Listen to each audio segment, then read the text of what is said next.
September 19, 1944, Aracourt, France.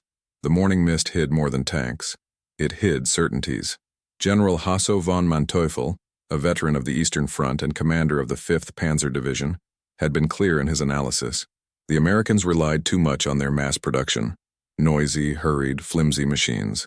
German tanks, in contrast, were works of superior engineering, designed to dominate the field with force and precision. That morning, German superiority seemed unquestionable until the shooting started. That fog would not mark just another armored maneuver. It would mark the collapse of a military dogma.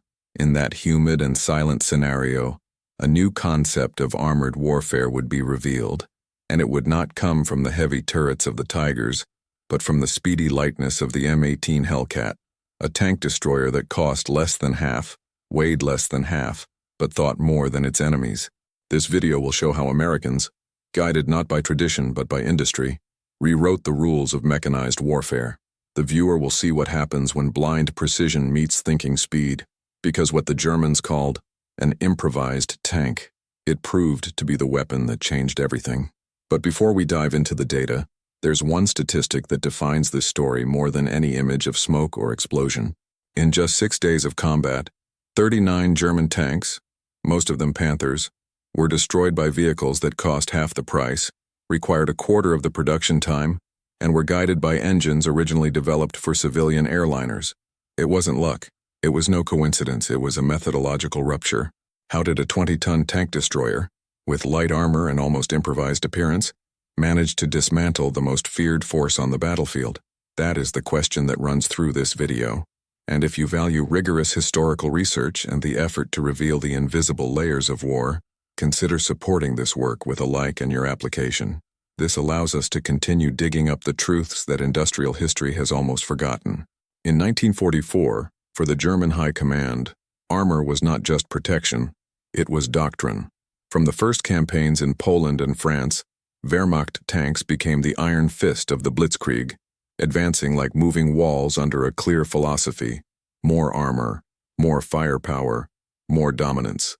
The Panzer III had fulfilled this role at the beginning of the war, but its rapid obsolescence in the face of the Soviet T-34 led the Germans to embark on a technical escalation that would culminate in the Panther and the Tiger II. With frontal armor up to 180 millimeters and high-velocity guns capable of penetrating any Allied vehicle, the Tiger II symbolized the pinnacle of German military engineering, and also its strategic inflection point. The problem is that each technical advance was accompanied by an increase in weight, cost, and logistical complexity. A Tiger II required up to 200 hours of maintenance per week in combat conditions. The Panther, considered more balanced, still suffered from powertrain failures, very high fuel consumption, and repair times that challenged even the best-trained units. In contrast, American Doctrine did not idolize the tank. She treated him as a system. While the Germans invested in isolated platforms of supremacy, the Americans thought about parts compatibility, ease of replacement, and strategic mobility. The Panther might be stronger on paper, but the U.S. Army could deliver 5 Hellcats for every Panther built, and keep them running on half the resources. The German High Command, however, rejected this reality until the last moment. Officers such as Heinz Guderian, architect of German armored warfare, continued to insist on quality over quantity. The problem is that in Aracourt, it was no longer a question of volume. It was a matter of philosophy. An internal document of the 5th Panzer Division, dated August 1944, stated that the American vehicles were suitable only for containment and patrolling, and that no light force would be able to withstand a well-conducted Panzer counterattack. That sentence would be tragically ironic weeks later. The Germans failed to realize that the war had shifted its axis. By 1943, while Germany was producing about 300 Panthers a month, the U.S. was already delivering 8,000 different armored vehicles in the same period, and this with assembly lines still accelerating. This difference was invisible on maps but devastating on the field, and more than volume, it was about replacement. For every Panther lost, Germany sacrificed weeks of production and logistics. For every M18 lost, the Americans just borrowed another and received it in days. A statistic often ignored by German planners shows that by the end of 1944, The monthly tank replacement capacity in the U.S. was 10 times greater than that of all German industry combined. 10 times. If this proportion surprised you, write in the comments, "Logistics wins," because that's exactly what happened. Instead of dueling cannon against cannon, the Americans created a structure where their vehicles didn't have to be invincible, just be in the right place, at the right time, in the right quantity. The Panther, with its imposing silhouette and sloped armor, was ideal for open field engagements, but its consumption, its maintenance requirements, and its dependence on limited German supplies made it a predictable prey. The M18 Hellcat, lighter, more agile, and with a constant movement doctrine, attacked where the Panzers could not react, and this structural irony, the lighter tank challenging the heavier, would only become more brutal with the clever use of radio, industry, and geography. But before that, it is necessary to understand how an idea born in an engineering room in the United States went from concept to tactical revolution in less than 2 years. Because while the Germans perfected the tradition, the Americans were about to break it. While Germany reinforced every inch of steel of its Panthers, in the United States an idea was born that seemed at first glance a military heresy. At Fort Meade, Lieutenant Colonel Andrew Bruce, studying the Blitzkrieg reports, came to a conclusion that broke with 4 decades of armored thinking. Tanks shouldn't withstand the impact. They should avoid it. For him, modern warfare would not be won by the thickness of the armor, but by the speed of the decision. Bruce was not a traditional army engineer. He was a meticulous observer, influenced by American industrial advancement, the culture of automotive production, and the philosophy that machines should be flexible tools, not steel monuments. His work began with a simple but explosive question. Why try to face a Panther head-on if it was possible to destroy it even before its turret completed half a rotation? The concept was so radical that many U.S. officials considered it dangerous. A vehicle that was too fast, too light, with too thin armor, something the Germans would immediately dismiss as unfeasible. And it was precisely this German belief in weight and solidity that opened the way for the American rupture. While German factories operated in artisanal workshops, manually adjusting each axle and each interleaved wheel, Buick, assigned to design the new tank destroyer, applied to the military field the principles of the civilian assembly line: standardization, interchangeability, and speed of production. Bruce's vision gained traction when General Motors presented the initial design of what would become the T-70, a vehicle so light it could be carried down makeshift ramps, so fast it outmaneuvered jeeps in open terrain, and so simple it could have its engine removed by 2 people. The Doctrine followed the design. Tank destroyers were not to make up the front line, but to be in mobile reserve, waiting for enemy penetration, and then moving quickly, flanking and destroying. They did not duel, hunted. This required absolute speed, constant communication, and crews trained to think in motion.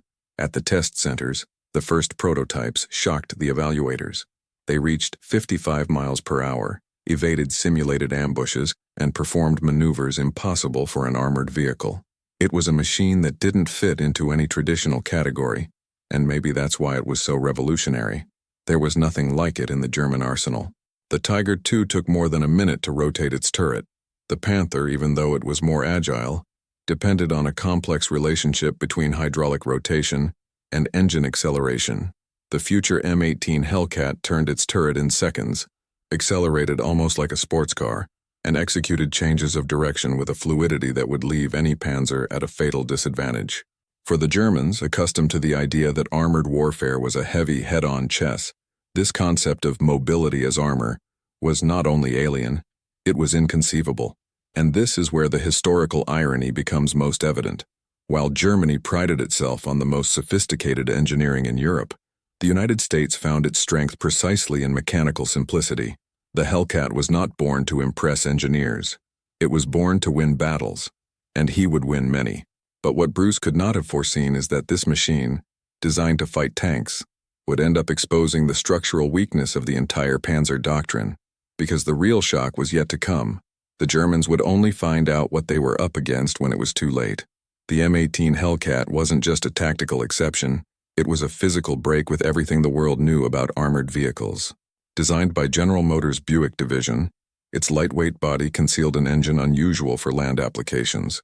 The Wright R975 Radial, an air-cooled engine originally created for aircraft with 9 cylinders and up to 400 horsepower, coupled with an automatic torque transmission. This combination not only eliminated the need for complex manual shifts, such as those faced by Panthers drivers, but also allowed the Hellcat to accelerate from 0 to 30 mph in less than 20 seconds, something unheard of for a combat vehicle with a rotating turret. The lighter and stronger torsion bar suspension offered a more stable ride on uneven terrain, where the interspersed springs of German tanks, especially the Tiger and Panther, became maintenance traps. The Hellcat also didn't suffer from the frequent drivetrain damage that haunted the Panthers, the result of components originally designed for vehicles 10 tons lighter. But the Hellcat's real weapon was in its turret. Weighing only 2.5 tons, it could rotate 360 degrees in a matter of seconds. In combat, this meant that a Hellcat could locate, aim, and fire at a target even before a Panther had completed half of its hydraulic rotation, a delay that, in Aracourt, meant the difference between being the hunter or the victim. While the Germans designed their turrets for frontal combat, the Americans created the Hellcat to attack from the flanks, maneuvering too fast to be tracked. And this brutal mobility turned every combat into a game of reflexes, one that the German tanks, heavy and confident in their protection, were not prepared to play. In practice, the Hellcat was not a tank.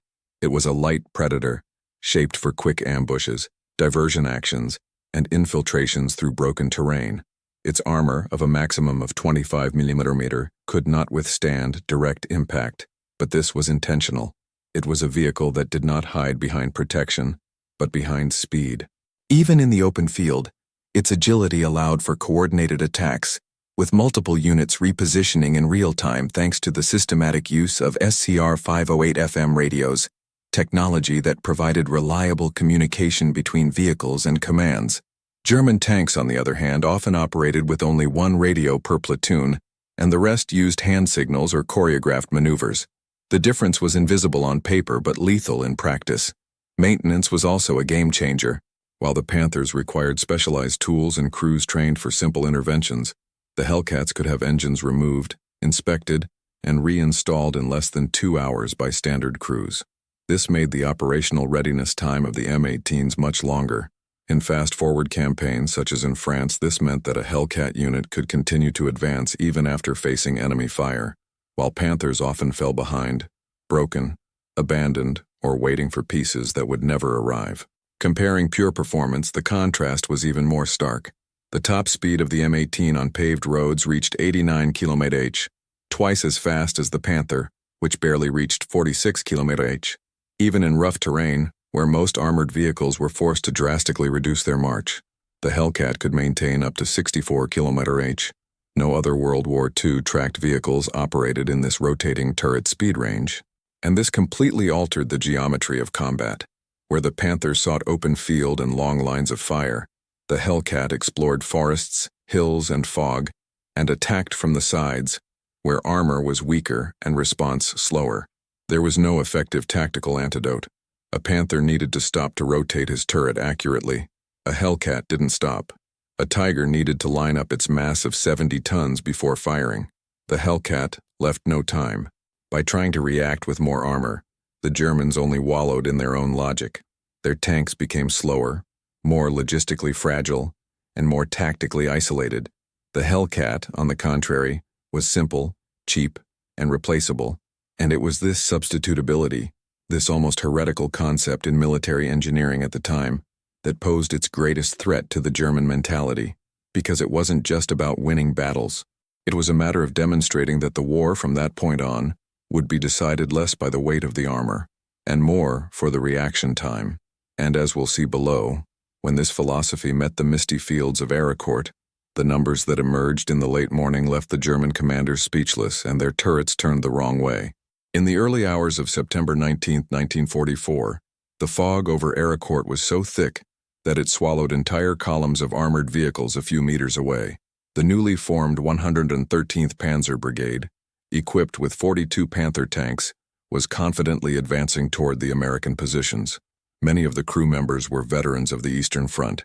They had faced T-34s, crossed the Kursk camps, survived where few survived. The American threat, they said, was overrated. The Shermans were easy targets. Morale was high. The doctrine, intact. But that morning, Aracourt wasn't Kursk. Unknowingly, they marched straight into a type of ambush that did not yet exist in the Wehrmacht manuals. In the first light of day, the M18 Hellcats of the 704th Tank Destroyer Battalion were silent, hidden by terrain and weather, with engines already warmed up, radios in a tactical channel, and crews trained to execute rapid fire and immediate repositioning. They were ready for a new form of combat. At 07:15 a.m., the first visual contact, a Panther tower emerging in the fog, less than 30 meters away. Lieutenant Edwin Leiper did not hesitate. He ordered the firing, and immediately the Hellcats accelerated, splitting up in flanking maneuvers. The German response was slow, almost non-existent. The tower crossing time, the weight of the hull, the lack of coordination between vehicles, everything played against the Panthers. In less than 5 minutes, 5 German tanks were on fire. The Hellcat had done exactly what it was designed to do, crash and disappear. The irony of this story is that the solution was in front of them. The Panther had been designed to take on Soviet medium tanks, not to react against 20-ton ghosts. If you're enjoying unraveling these facts, show your support.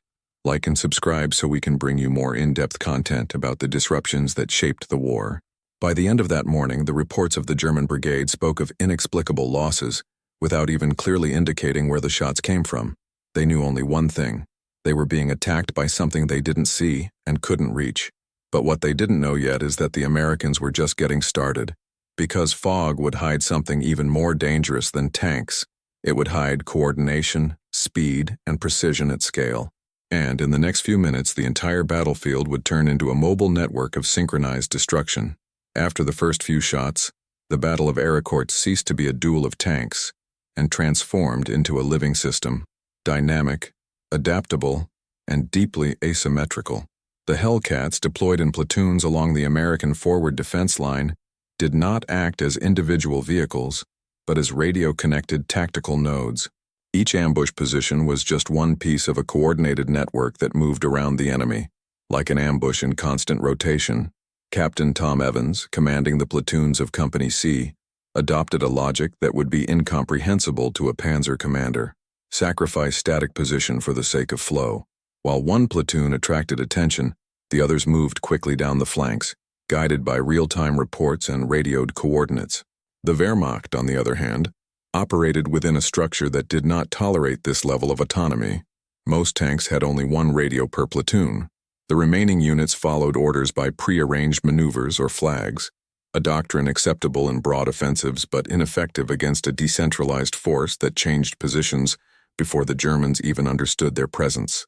The 113th Panzer Brigade, designed to operate as a concentrated and bold force, was advancing without tactical terrain awareness, without adequate aerial reconnaissance, and without effective lateral communication. The result was predictable. Tanks sent in tight columns exposed to the flanks with no infantry cover and no sense of the Hellcats' presence.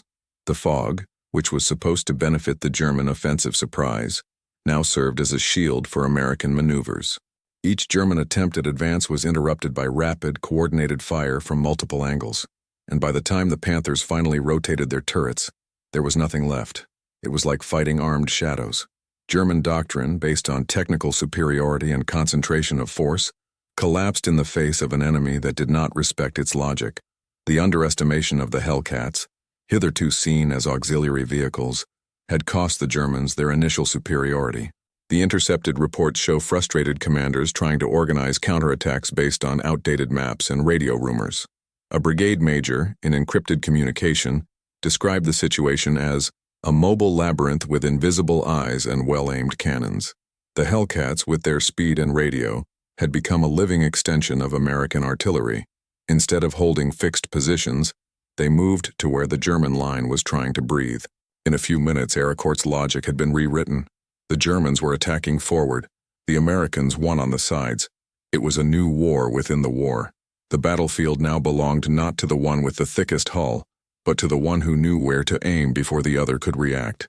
And as the Germans tried to reorganize their offensive, an invisible flaw emerged between the lines of the operation. the absence of a flexible tactical network.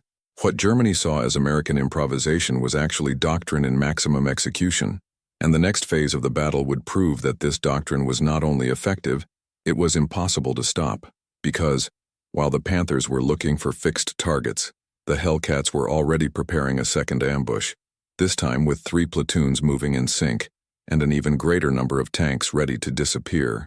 On the 3rd day of the Battle of Aracourt, German confidence was no longer the same.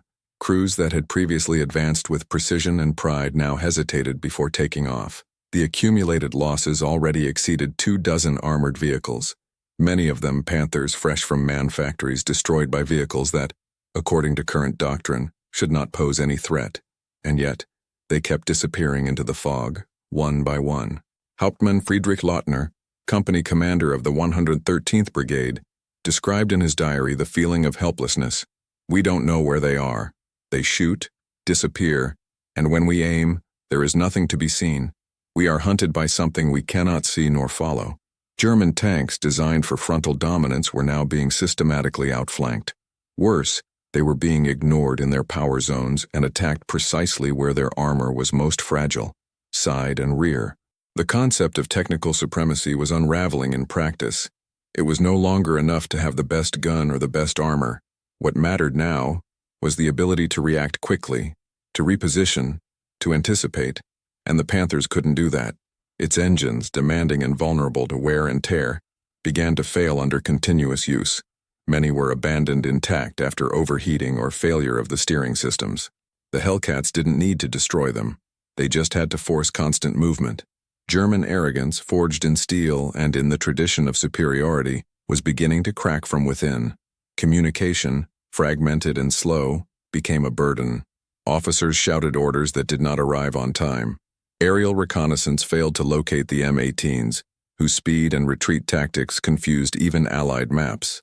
German doctrine, so meticulous, simply did not foresee the unpredictable, and it is at this point that the battle goes beyond the physical dimension and enters the psychological sphere. The armored elite of the Wehrmacht found themselves trapped in a logic that no longer worked.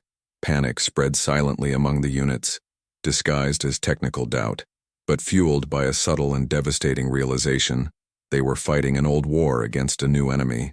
Oberleutnant Hans Götz, platoon commander, wrote in an internal report, "Our tanks are superior, but we couldn't hit them.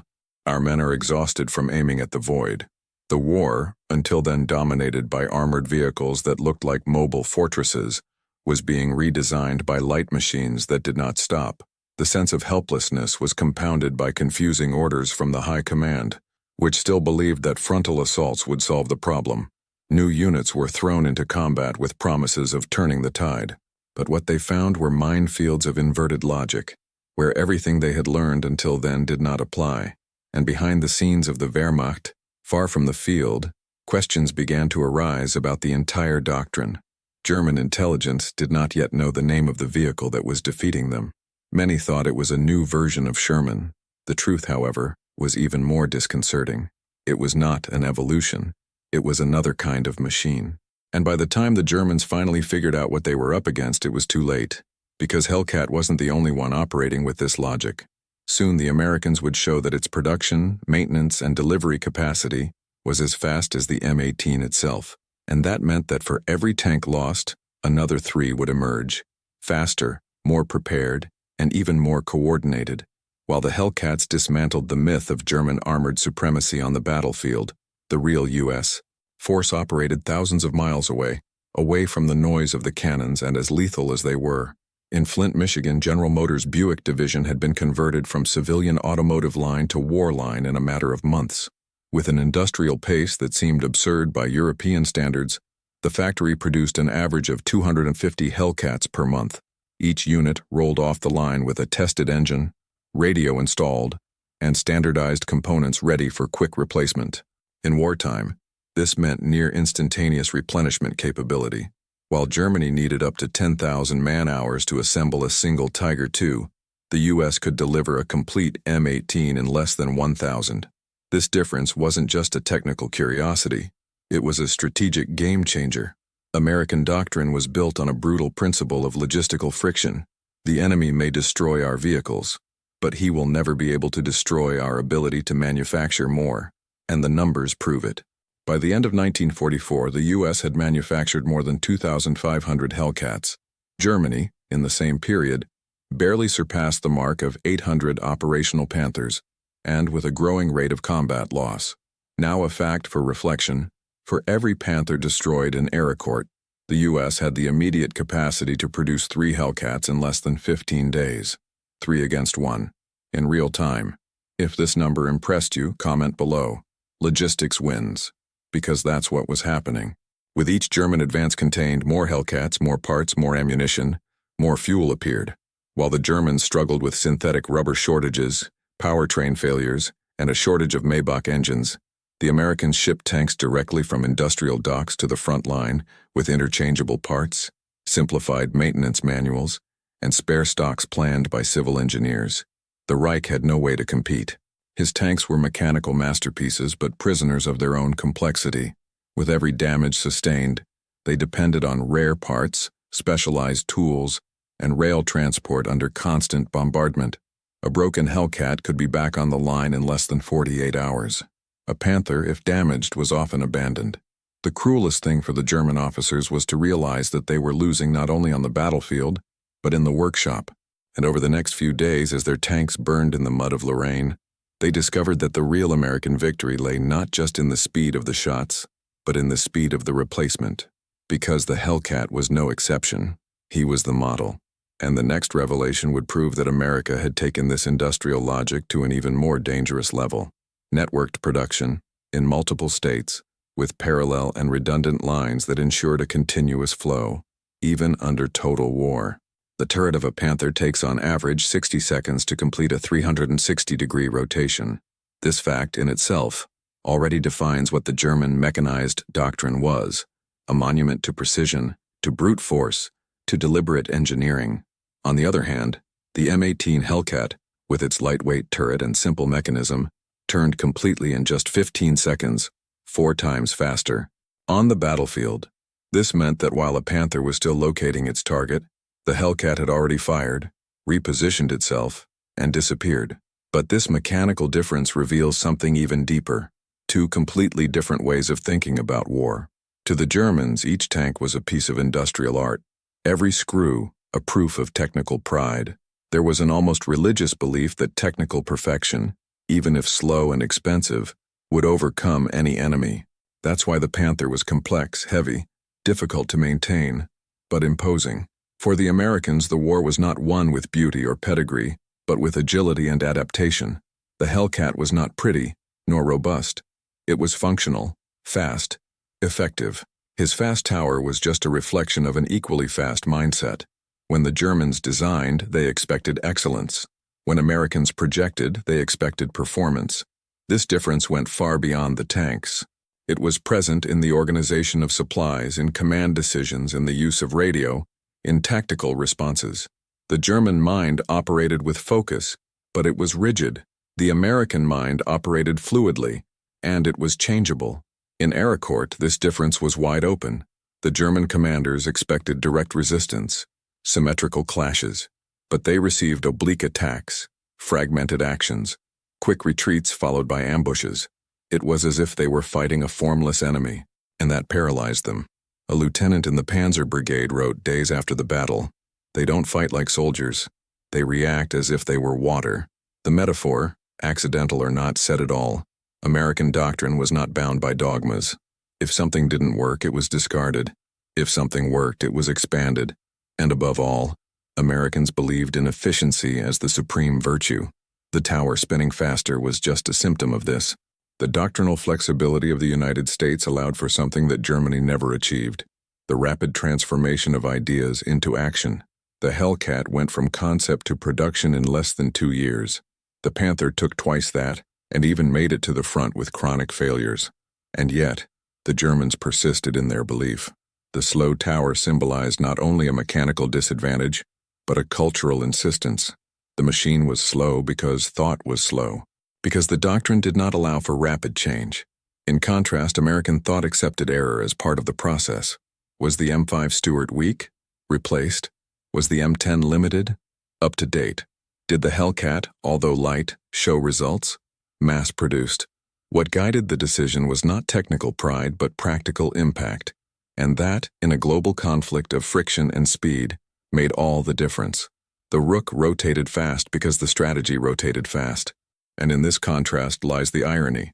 Germany, a symbol of modern engineering, was defeated by a philosophy that prioritized less detail and more rhythm, because in war, time is lethal. A vehicle that takes 60 seconds to turn is a target. One that spins in 15 seconds wins. But most disconcerting to the Germans was that, even though they understood this difference, they had no way to reverse it. The production structure was not flexible. The doctrine did not accept sudden changes. The operational culture still believed in direct confrontation, in solidity, in engineering as an end, and all of this was crumbling in front of a tower that was spinning faster. Behind the scenes at the German command, doubts began to arise that had previously been unthinkable. Had the obsession with quality blinded the war machine?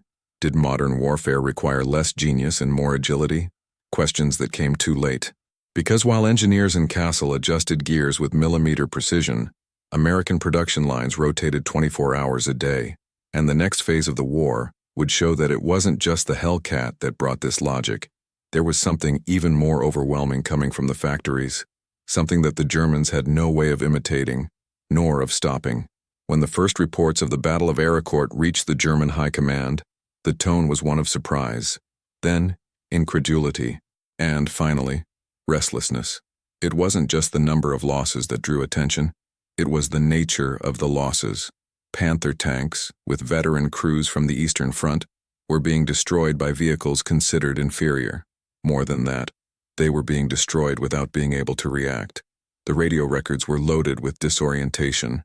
Entire units reported attacks coming from impossible positions. Platoons would enter seemingly clear areas, only to be hit by well-aimed shots from forest-covered flanks, ditches, or orchards. But it was the human effect that worried him most.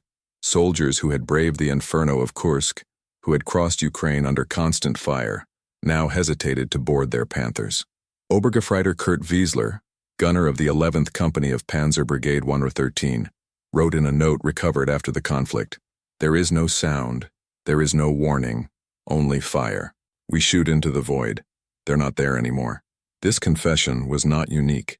Field diaries and post-war accounts reveal the same pattern, the feeling of being hunted by something invisible, relentless, faceless, a new type of enemy, which did not fight as a soldier but as a distributed intelligence. For the Panzer doctrine, this was unacceptable. The Panzerwaffe had been shaped for the attack. Stop the maneuver, for the moral impact of tanks looming on the horizon line with their colossal silhouette and advanced gun. But the M18 Hellcat broke that paradigm. It didn't appear on the horizon. It appeared behind. It did not advance with a bang. It glided in silence.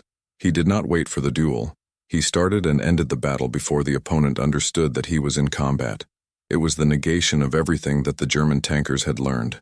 And this denial was converted into fear, a new fear. Not the fear of fire or death, but the fear of disorientation. The enemy was no longer something that was seen. It was something that was imagined. The Germans began firing in shadows, hesitating to cross open fields, waiting for orders that never came. It was as if the doctrine had lost its ground. One petty officer reported, "It's like fighting in a sea of mirrors.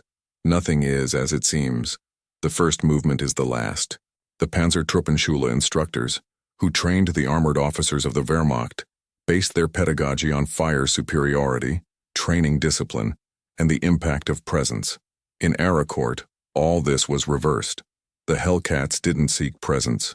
They sought absence. The American crew was trained to move soon after firing.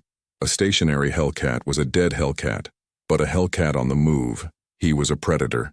The German crew members did not understand this logic.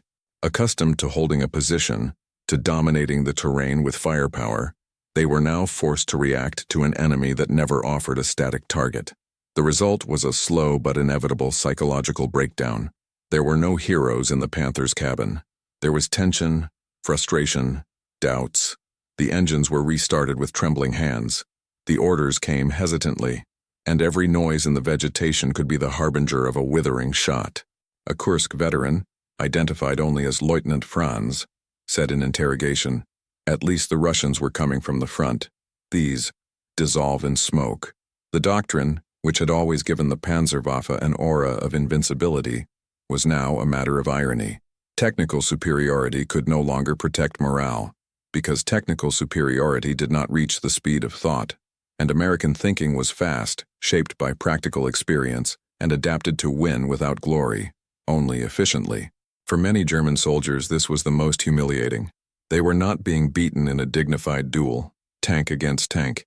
They were being slaughtered by impersonal, invisible, almost mathematical tactics. It was as if they were fighting against an equation, not against men. And when war ceases to be personal, it becomes unbearable. In less than a week, the 113th Panzer Brigade lost nearly half of its vehicles. Many were abandoned intact. Others, with mechanical problems, were blown up by the crew itself, so as not to fall into enemy hands. But most significant were the reports of voluntary retreat. Tankers who, faced with absolute uncertainty, simply retreated, disobeying the doctrine that required maintaining a position. It was not an open defection, but a moral retreat. Faith in the machine had been shattered, and without faith, steel weighs more. Hellcat's biggest win wasn't technical. It was symbolic. It was to show that war in its essence was no longer an engineering contest, but a contest of time and intelligence, and that the fastest turret, the most responsive. But while the Germans were trying to understand what had hit them, the Americans were already preparing the next move. Because the Hellcat, as lethal as it was just the tip of a larger philosophy, and what was coming wasn't just faster, it was bigger, quieter, and even more lethal. Tank warfare in 1944 was no longer just a matter of impact force. It was a war of breath, and few realized this as late as the Germans. The Panther, with its aggressive silhouette and angular armor, was a feared, admired, and, ironically, ineffective machine in prolonged campaigns. Its Maybach HL-230 P-30 engine, while powerful, required constant maintenance.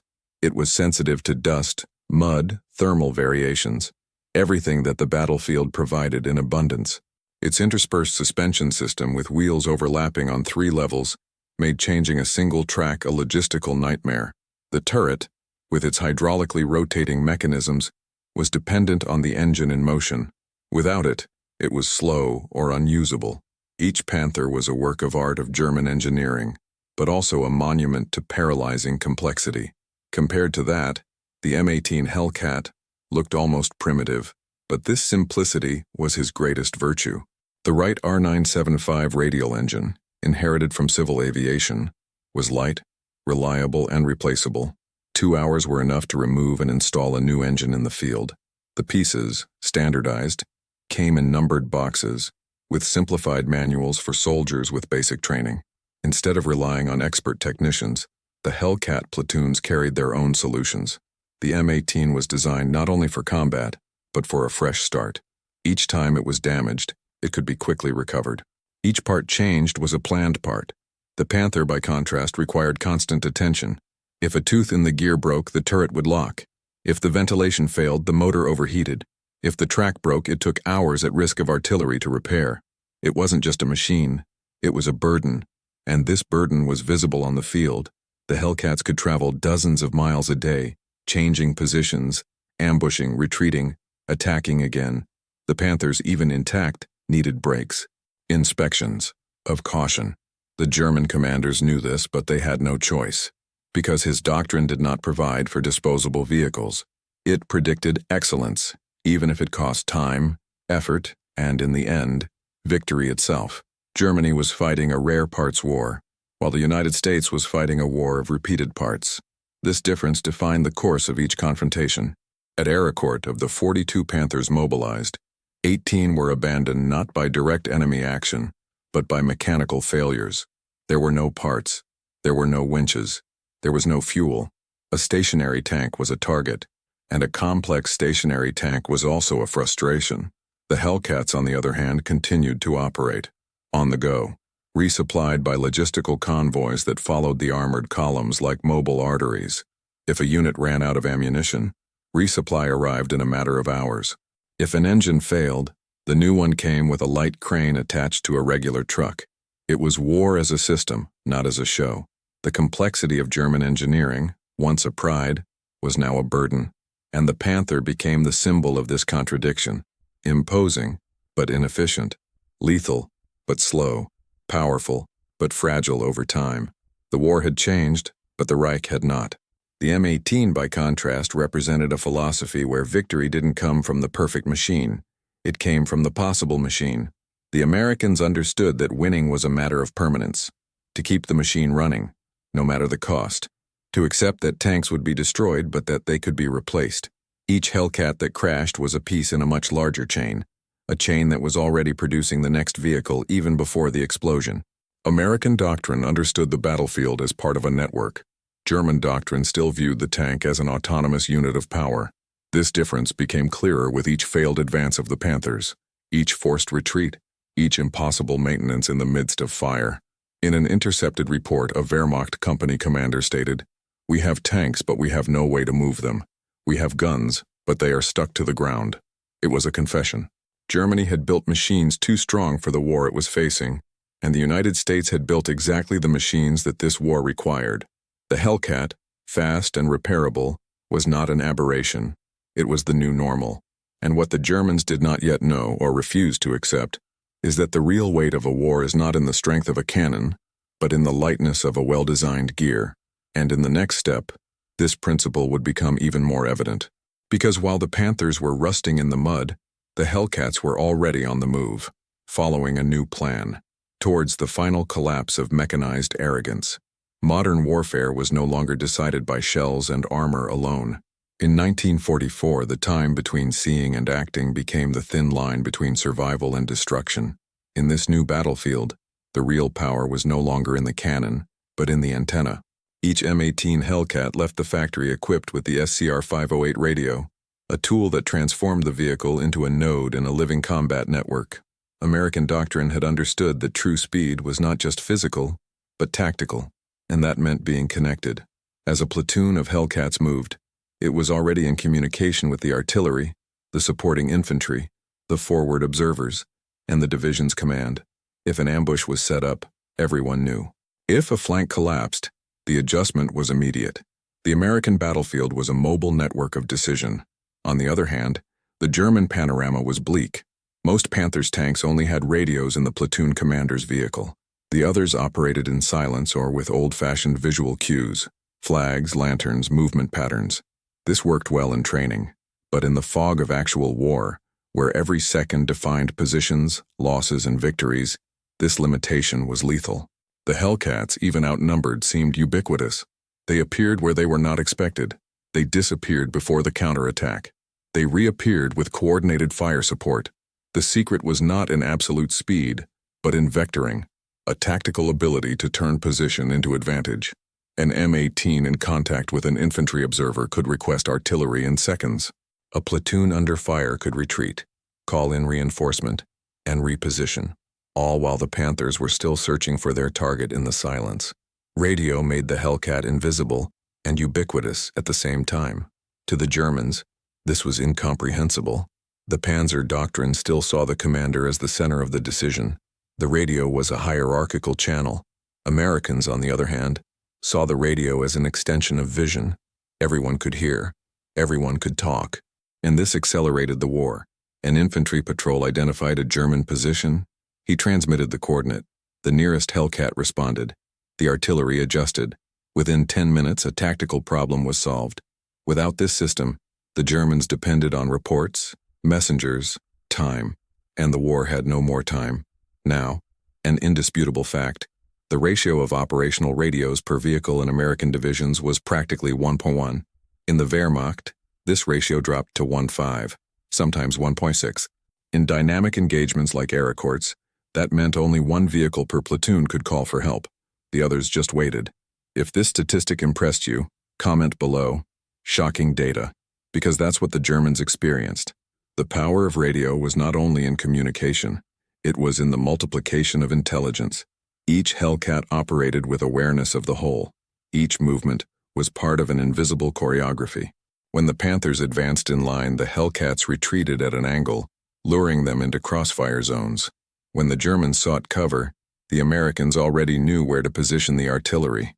It was an asymmetrical dance, and the music was played over the radio. The cruel irony is that Germany was one of the pioneers in the Blitzkrieg War, where fast communication was everything. But as the war progressed and resources dwindled, the Reich was unable to sustain the production of modern radios at scale. Meanwhile, the U.S., with its robust electronics industry, was producing thousands of units per month. Each new tank came with a radio. Each infantry unit carried at least one. The war was synchronized in real time, and that didn't just save lives. It multiplied the firepower. With each successful coordination, the enemy lost the initiative, and with it, morality. A Panther could destroy a Hellcat, yes, but only if I could see him, chase him, catch up with him and hit him before he called for reinforcement. This cycle was rare. Most of the clashes ended before the Germans understood that they were being faced. The voice on the radio was faster than the turn of the tower, more accurate than optical sights, and often deadlier than the projectile. Aracourt was not defeated by tanks. She was won by circuits, by short waves, by invisible commands. And this model of connected warfare was not exclusive to the Hellcat. It was part of a larger revolution, a revolution that would transform the United States Army into a decentralized, flexible machine, capable of moving entire battalions with surgical precision. Radio didn't just communicate, he commanded, he anticipated, he won. And in the next part, we'll look at how this communication doctrine, coupled with mastery of logistics and production, sealed the fate of dozens of Panzer units, doomed to operate quietly as the battlefield became a living American network. Because sometimes the biggest bang starts with a whisper transmitted at the right frequency. They did not wear flashy decorations. They did not speak on propaganda radios. They did not enter the military strategy books. But it was in the watchful eyes and steady hands of these anonymous men that the doctrine of the Hellcat became a reality. The M18, as agile and modern as it was, did not operate alone. Every precise maneuver, every tactical retreat, every perfect ambush depended on the coordination and coolness of young men who, most of the time, had barely turned 20. Among them, Sergeant Henry R. Hartman became a whispered name in the enemy trenches. On 20th September 1944, on the outskirts of Juvalise, his unit engaged a detachment of Panthers in the open. Hartman, with a platoon of 3 Hellcats, applied a flanking maneuver that resulted in the destruction of 6 German tanks in less than 40 minutes. None of their vehicles were hit. But Hartman was not an isolated hero. It was the reflection of a training system shaped by flexibility. Instead of strict discipline, the U.S. Army taught initiative. Instead of a rigid hierarchy, coordinated autonomy. M18 operators learned to think like hunters, to choose terrain, to retreat to attack again, to use sound, relief, communication, and mind. Many came from rural areas, mechanics, drivers, engineering students. Brought to war by a national call-up, they adapted their civilian skills to the military environment with a fluidity that the German machine did not understand.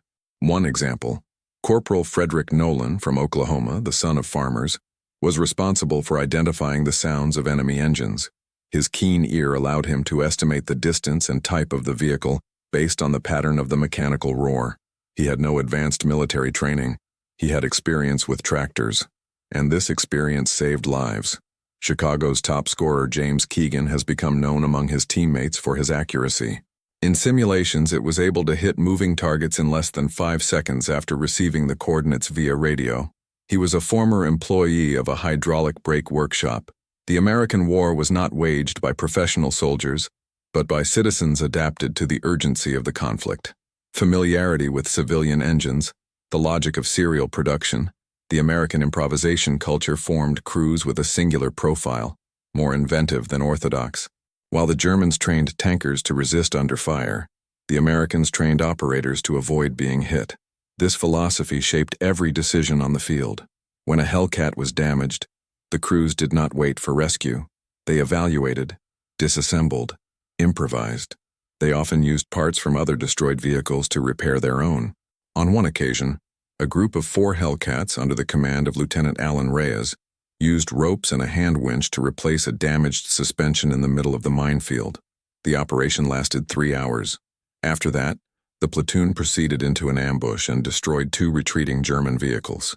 It was this kind of ingenuity that turned the scales. It was not enough to have the best vehicle. It was necessary to have the right men to operate it, and these men, despite their anonymity, were the true vectors of change. In her reports, fear is recurrent. None of them believed they were invulnerable. The Hellcat's light armor exposed them. A single, well-aimed shot could destroy the vehicle. But it was precisely this awareness that made them more attentive, faster, more creative. They didn't trust the protection. They trusted the movement. The doctrine taught, fire and change position. Never shoot twice from the same place. Use speed as a shield.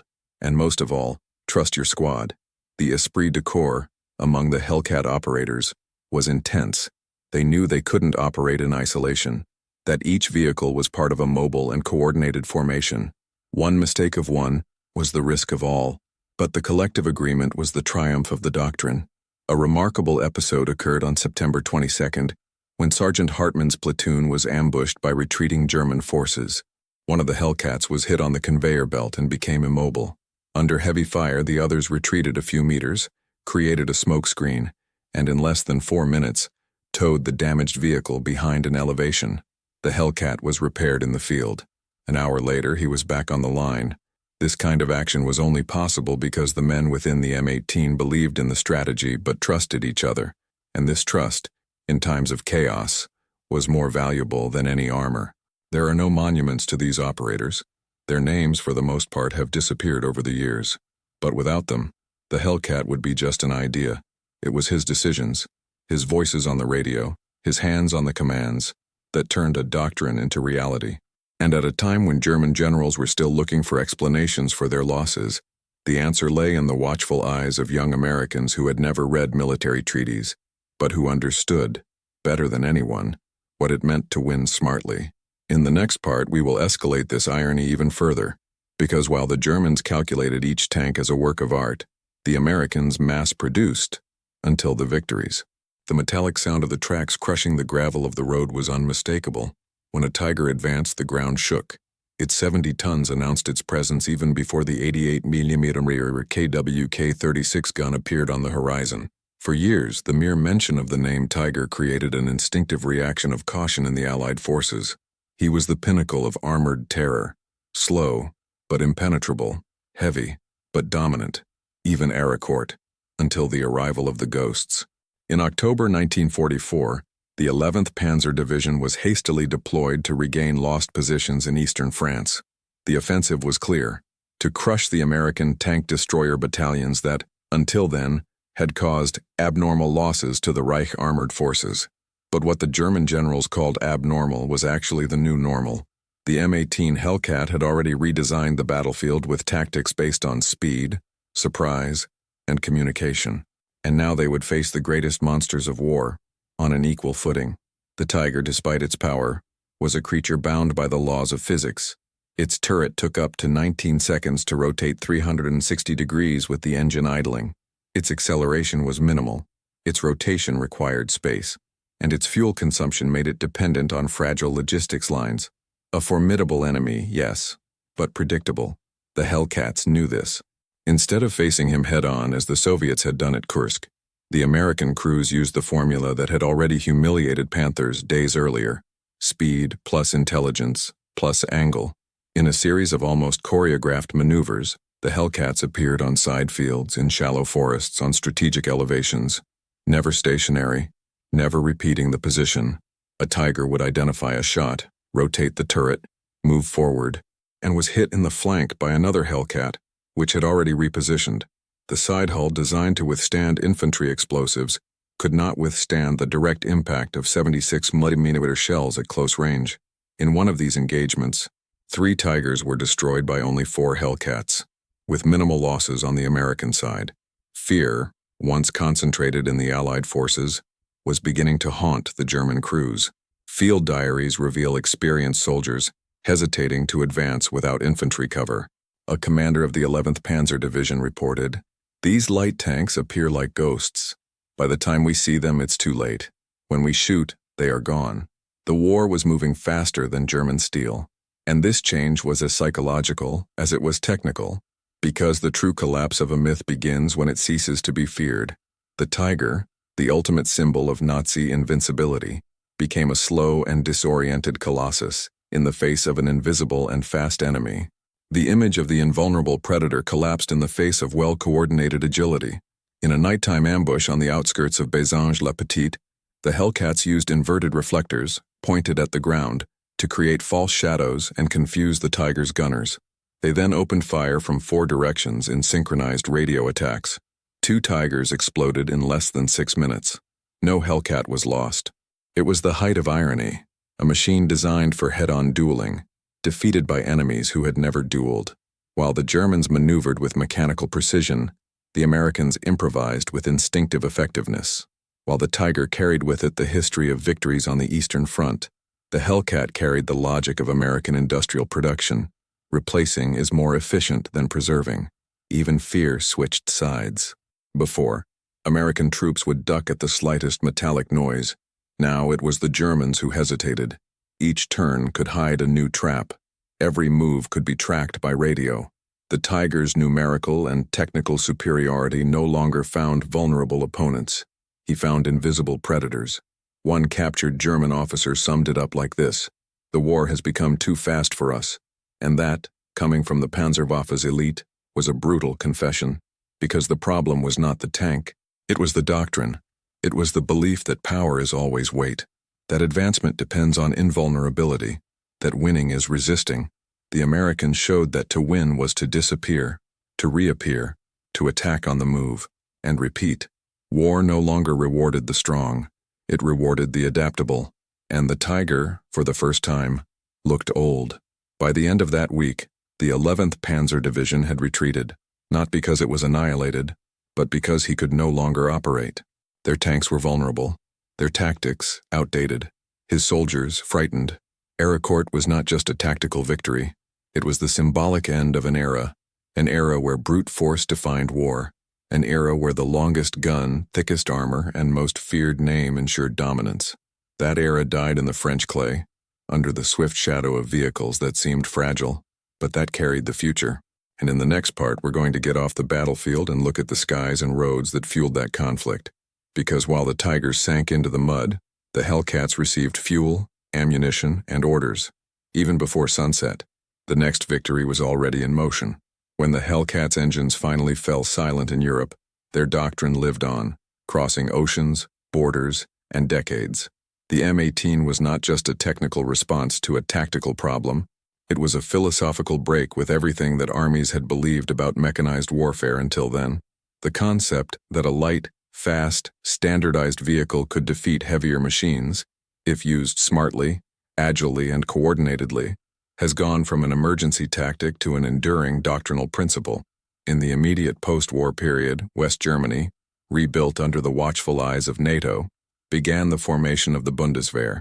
Interestingly, many of the officers tasked with training this new armed force were veterans of the Wehrmacht itself, men who had commanded Panthers, Tigers, and Panzers, and the lesson they brought from the front was clear. Weight and over-engineering had become traps. Now they advised a lighter, more mobile, more connected force. The shock had been too deep to ignore. Documents from the 1950s show doctrinal sessions conducted by former Panzerwaffe commanders where they clearly expressed a paradigm shift. Mobility must precede protection, a phrase that could have come straight out of the Hellcats manual.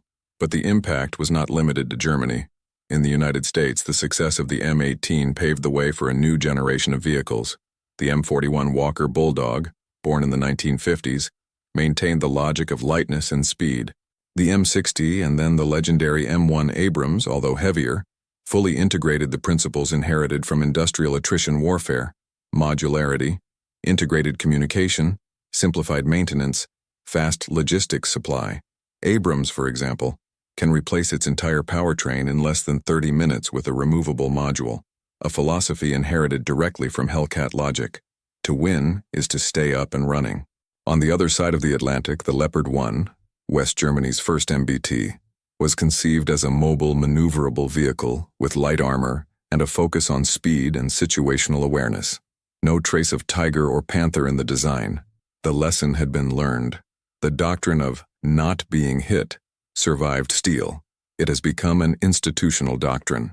In NATO manuals from the 1960s, mobility came to be considered the most effective form of survival on the modern battlefield. something unthinkable before Aracourt.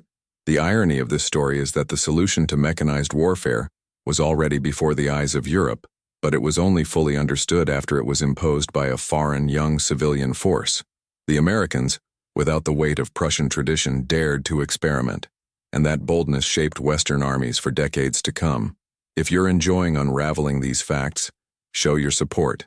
Like and subscribe so we can bring you more in-depth content, because it is in this kind of detail, technical but forgotten, that the great turns of the story are hidden. The Hellcat taught something that few understood at the time, that tanks don't win alone. They win integrated. They win online. They win when they are understood as part of a system, not as symbols. In the Gulf War in 1991, the M1 Abrams faced Iraqi forces equipped with Soviet T-72s. The result was overwhelming, not only because of the firepower or armor of the Abrams, but because of the integration between satellites, real-time communications, and automated logistics supply. Each Abrams in operation carried with it not only trained crewmen, but a 50-year-old doctrine built on the lessons of 1944. The same goes for the Leopard 2, now one of the most respected MBTs in the world. The German tank philosophy, now reinvented, embraced the concepts that had previously been despised: speed over weight, wide vision over thick armor, connectivity over insulation. In essence, the Hellcat's legacy was not a project. It was a mindset. The real American victory was not only recorded in the craters of the French fields. It is inscribed in modern doctrine manuals, in NATO training centers, in the logistical spreadsheets of every Western armored force. A silent but persistent victory. And perhaps the greatest symbol of this is the disappearance of super-heavy tanks from the modern front line. No serious military force today bets on vehicles with the philosophical profile of the Tigers. The war has changed. And it changed because someone dared to think differently when everyone trusted the same dogmas. In the next part, we'll close that loop. Because even with all the evidence, even with all the data and setbacks, the German high command still resisted accepting the new reality. And this refusal, as we shall see, came at too high a cost. In steel, in lives, and in history. The U.S. did not win with tanks alone. They won with tools, spreadsheets, and assembly belts. While Germany mobilized craftsmen to assemble Tigers in quasi-workshops, the Americans transformed automobile factories into automated war plants.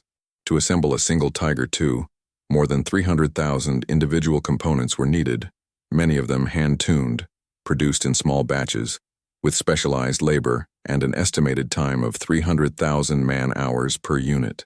In contrast, the M18 Hellcat was produced by Buick, with industrial methods inherited directly from civilian production, standardized parts, interchangeable modules, and an average production time of less than 55,000 man-hours per vehicle. While the Germans manufactured somewhere between 1 and 2 Tigers a day, when they were not interrupted by bombing, the Americans produced more than 8 Hellcats a day on continuous lines. Mathematics was no longer a matter of patriotism. It was a sentence. For every Panther destroyed, the U.S. could send 3 new Hellcats in a matter of days.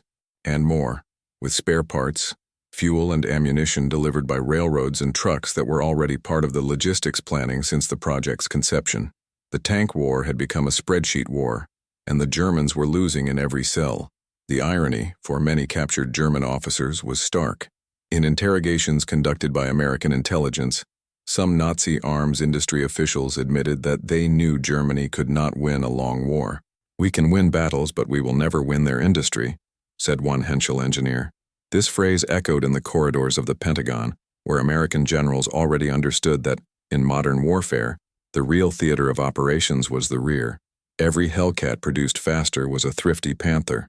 Every tank that arrived at the front earlier meant fewer casualties, fewer retreats, less time wasted. Economy was the new caliber. American fuel, abundant, refined, and delivered in standardized drums, meant that the Hellcats could operate for days without refueling.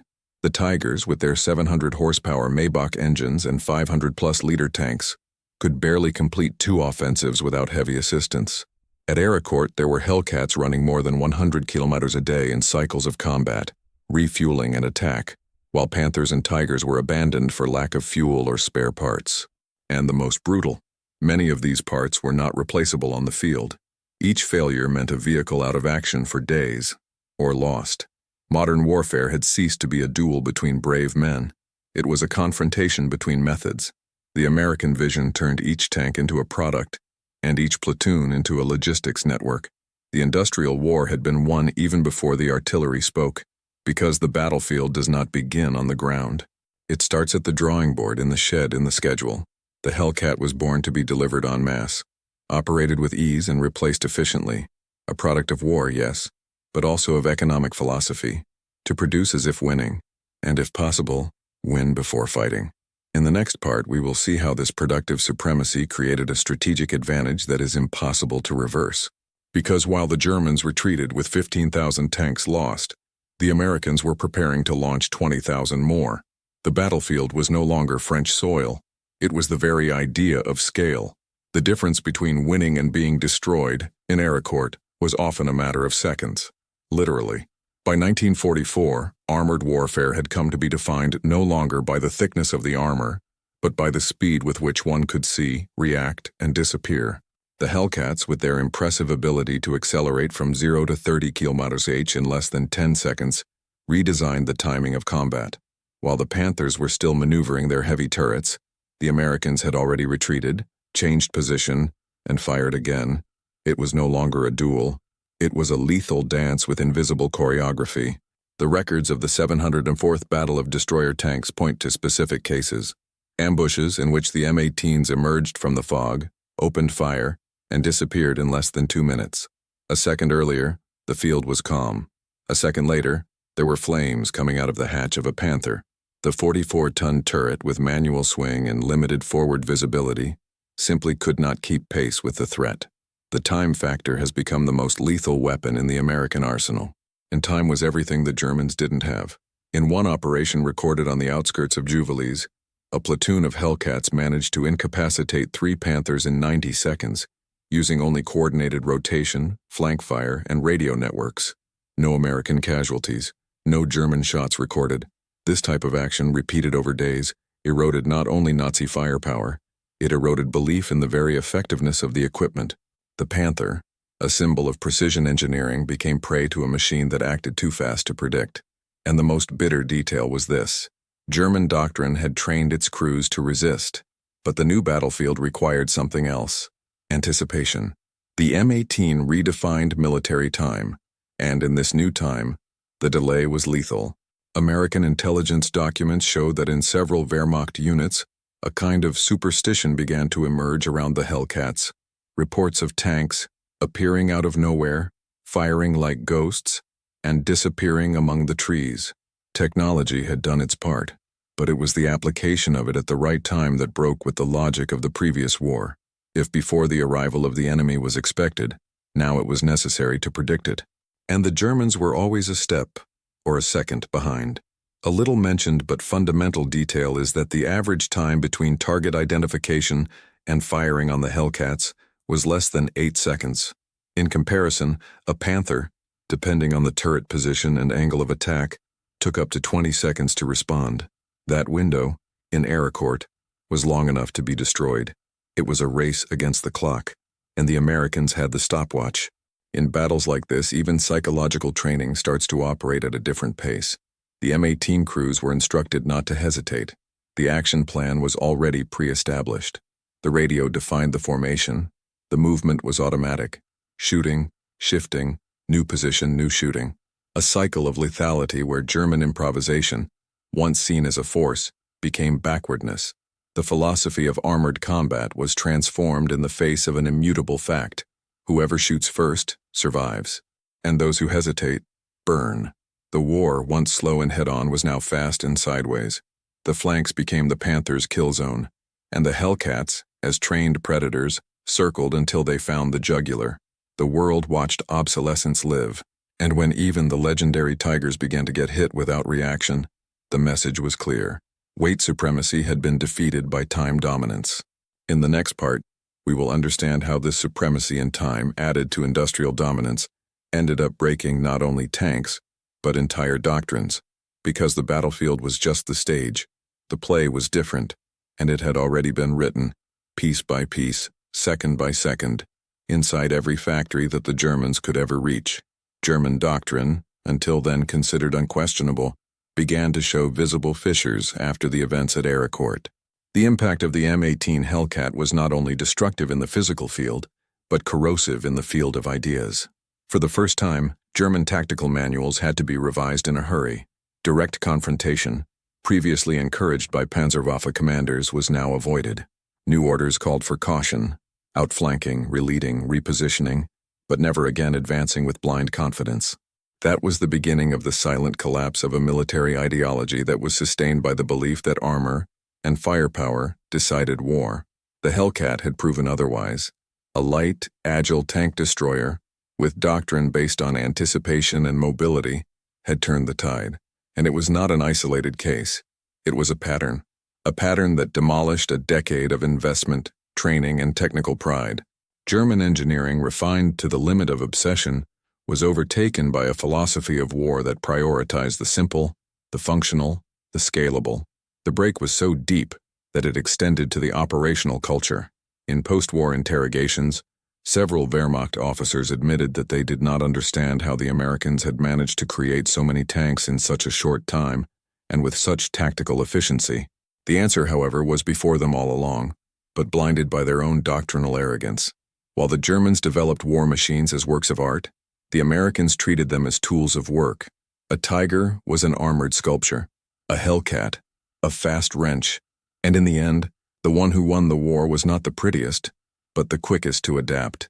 German rigidity, shaped in the battles of 1939 to 1942, was useless in the face of an enemy that had reinvented the concept of engagement.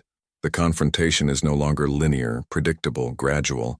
It became dynamic, radio-coordinated, centered on real-time maneuvers. The Hellcat symbolized this new thinking. He did not fight to resist. He struggled to avoid being hit. He did not seek numerical superiority. He sought superiority of time and space. It was a philosophy that deconstructed, piece by piece, the castle of certainties of the German armored doctrine. In practice, German field commanders began to avoid open terrain, slow offensives, and in some cases abandon intact Panthers when their positions became vulnerable to enemy movement. Fear had turned to caution, and caution in paralysis. The dogma of armor, cultivated from the early Panzer I to the Mammoth Tigers, had been broken not by a stronger rival, but by a lighter, more agile and smarter adversary. The turnaround was total, and perhaps the ultimate proof of this came not from the battlefield, but from the enemy's drawing board. In the years following the end of the war, the Bundeswehr itself, reorganized under NATO guidance, would abandon the concepts of overly heavy tanks and direct confrontations as the dominant model. American thought, gestated with the M18, now influenced even Guderian's former disciples. The admission was indirect but definitive. They lost not because of material inferiority, but because of intellectual rigidity. The Hellcat destroyed armored vehicles, yes, but more than that, it destroyed a mentality. In the next part, we will look at how this ideological transformation shaped the post-war period and spawned a new era of military thought. Because war doesn't end with the last shot. It ends when the enemy thinks like you. The American victory at Aracourt was not just a matter of numbers but of philosophy. When the last Panthers burned in the French fog, it wasn't just steel hulls that broke. It was the complete collapse of a doctrine. The Reich, which had built its tanks as symbols of invincibility, saw its conviction crumble in the face of a light, swift, and unthinkable enemy. The M18 Hellcat, with its simple structure, civilian engine, and precise radio, destroyed more than targets. It destroyed the concept that war was won with impenetrable armor. In the end, American industrial power, driven by logic, scalability, and adaptation, proved to be the true invincible force. Modern warfare no longer belonged to those who made monuments about caterpillars.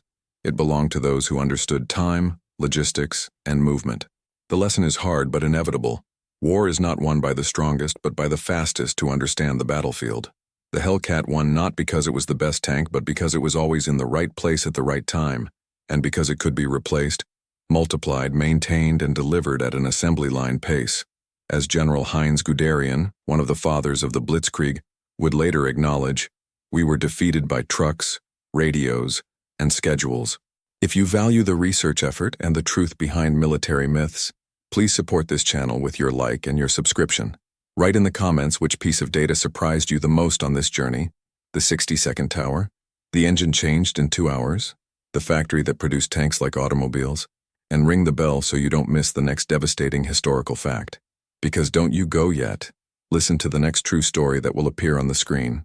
Always remember, logistics determines strategy. Watch the next video here on the channel with another incredible story.